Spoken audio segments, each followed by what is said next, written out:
Hello friends, this is Miss Tara with another edition of Bedtime Stories, Alice's Adventures in Wonderland. Chapter 7 is entitled, A Mad Tea Party. There was a table set out under a tree in front of the house, and the March Hare and the Hatter were having tea at it. The Dormouse was sitting between them, fast asleep, and the other two were using it as a cushion, resting their elbows on it, and talking over its head. Very uncomfortable for the Dormouse, thought Alice. Only it's asleep. I suppose it doesn't mind.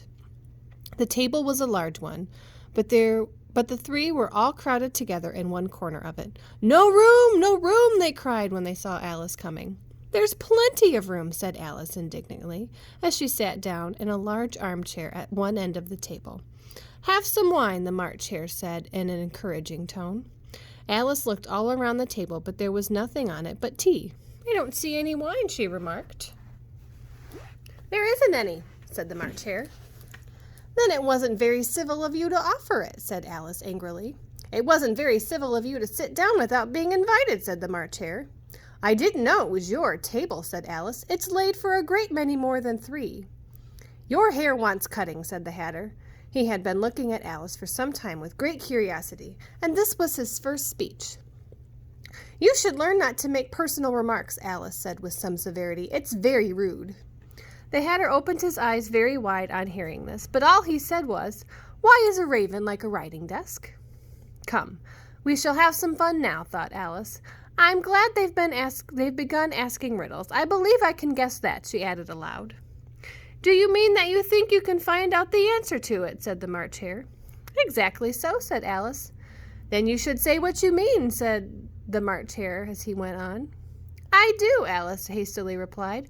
At least I mean what I say. That's the same thing, you know." "Not the same thing a bit," said the Hatter. "Why, you might just as well say, 'I see what I eat is the same as I eat what I see.'" "You might just as well say," added the March Hare, "that I like what I get is the same thing as I get what I like." "You might just as well say," added the Dormouse, which seemed to be talking in its sleep, "that I breathe when I sleep is the same as I sleep when I breathe." "It is the same thing with you," said the Hatter, and here the conversation dropped, and the party sat silent for a minute, while Alice thought over what she could remember about ravens and writing desks, which wasn't much. The Hatter was the first to break the silence. "What day of the month is it?" he said, turning to Alice. He had taken his watch out of his pocket and was looking at it uneasily, shaking it every now and then, holding it to his ear. Alice considered a little, and then said, "The 4th." "2 days wrong," sighed the Hatter. "I told you butter wouldn't suit the works," he added, looking angrily at the March Hare.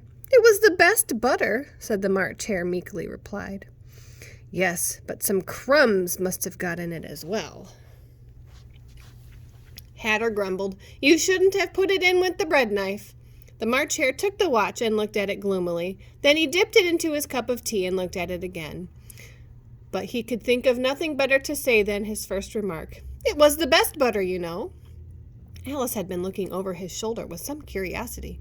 "What a funny watch," she remarked. "It tells the day of the month, and it doesn't tell what o'clock it is."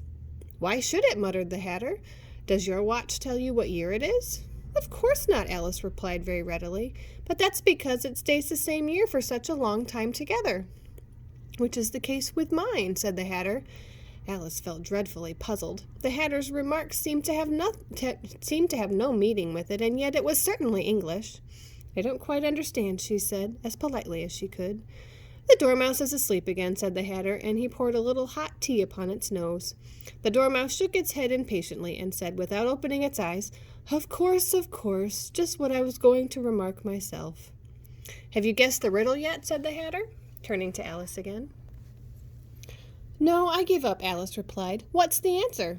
"I haven't the slightest idea," said the Hatter. "Nor I," said the March Hare. Alice sighed wearily.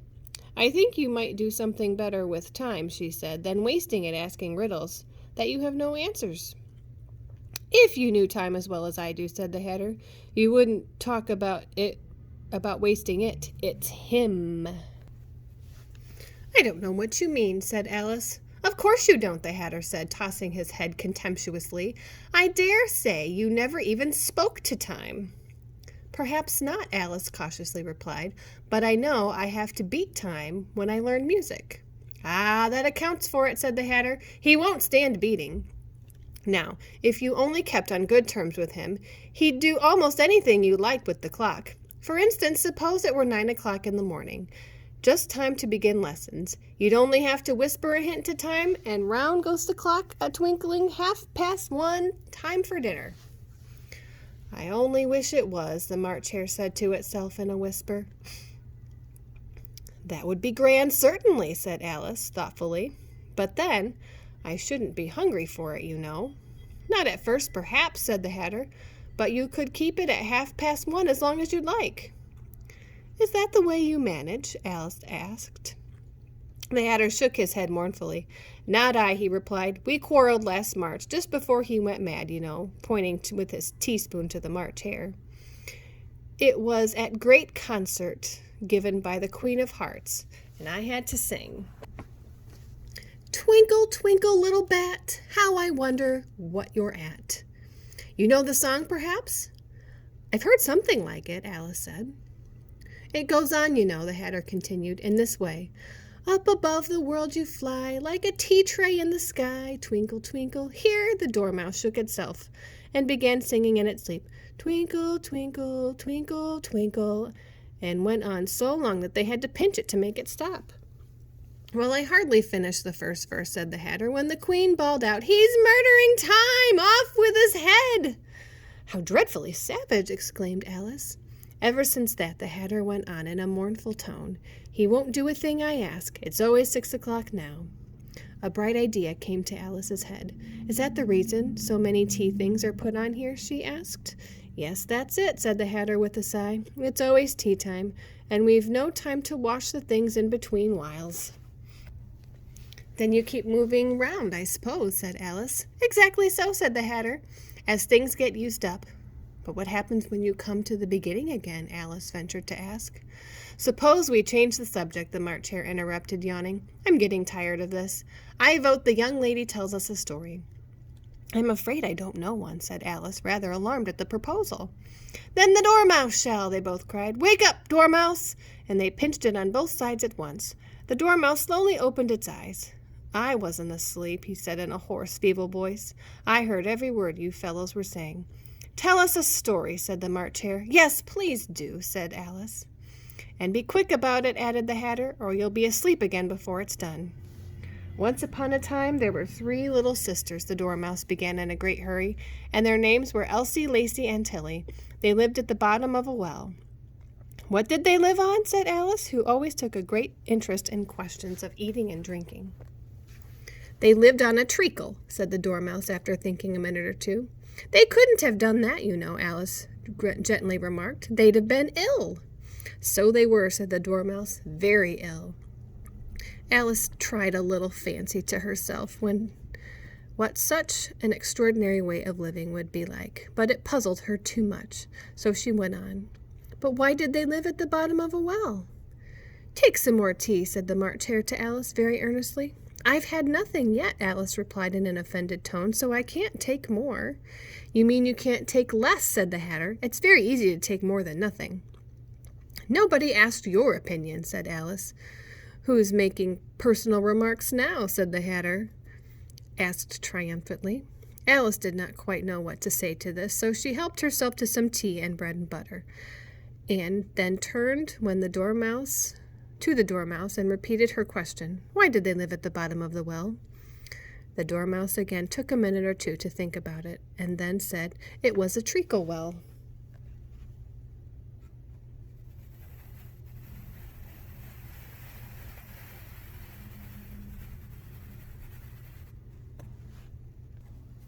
"There's no such thing," Alice was beginning very angrily, but the Hatter and the March Hare went, "Shh, shh," and the Dormouse sulkily remarked, "If you can't be civil, you'd better finish the story yourself." "No, please go on," Alice said very humbly. "I won't interrupt you again." "I dare say there may be one." "One indeed," said the Dormouse indignantly. However, he consented to go on. "And so, these 3 little sisters, they were learning to draw, you know." "What did they draw?" said Alice, quite forgetting her promise. "Treacle," said the Dormouse, without considering it at all this time. "I want a clean cup," interrupted the Hatter. "Let's all move one place." He moved on as he spoke, and the Dormouse followed him. The March Hare moved into the Dormouse's place, and Alice rather unwillingly took the place of the March Hare.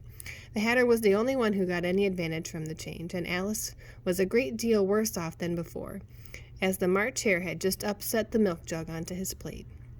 Alice did not wish to offend the Dormouse again, so she began very cautiously. "But I don't understand. Where did they draw the treacle from?" "You can draw water out of a water well," said the Hatter. "So I should think you could draw a treacle out of a treacle well, eh, stupid?" "But they were in the well," Alice said to the Dormouse, not choosing to notice this last remark. "Of course they were," said the Dormouse. "Well in." The answer so confused poor Alice that she let the Dormouse go on for some time without interrupting it. "They were learning to draw," the Dormouse went on, yawning and rubbing his eyes, for it was getting very sleepy. "They drew all manner of things, everything that begins with M." "Why with an M?" said Alice. "Why not?" said the March Hare. Alice was silent. The Dormouse had closed its eyes by this time and was going off into a doze, but on being pinched by the Hatter woke up again with a little shriek and went on. "And that begins with an M, such as mousetraps and the moon and memory and muchness. You know, you say things are much of a muchness. Did you ever see a thing as a drawing of a muchness?" "Really, now you ask me," said Alice, very much confused, I don't think. "Then you shouldn't talk," said the Hatter. This piece of rudeness was more than Alice could bear. She got up in great disgust and walked off. The Dormouse fell asleep instantly, and neither of the others took least notice of her going, though she looked back once or twice, half hoping they would call after her. The last time she saw them, they were trying to put the Dormouse into the teapot. "At any rate, I'll never go there again," said Alice as she picked her way through the wood.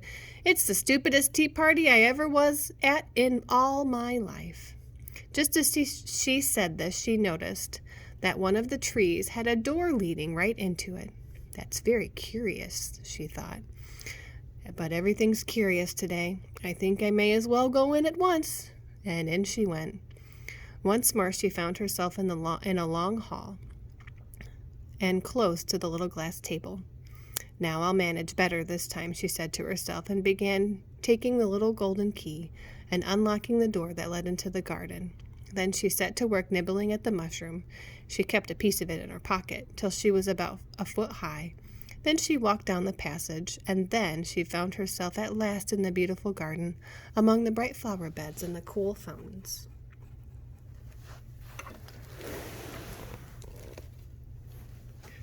Well, friends, that's the end of Chapter 7.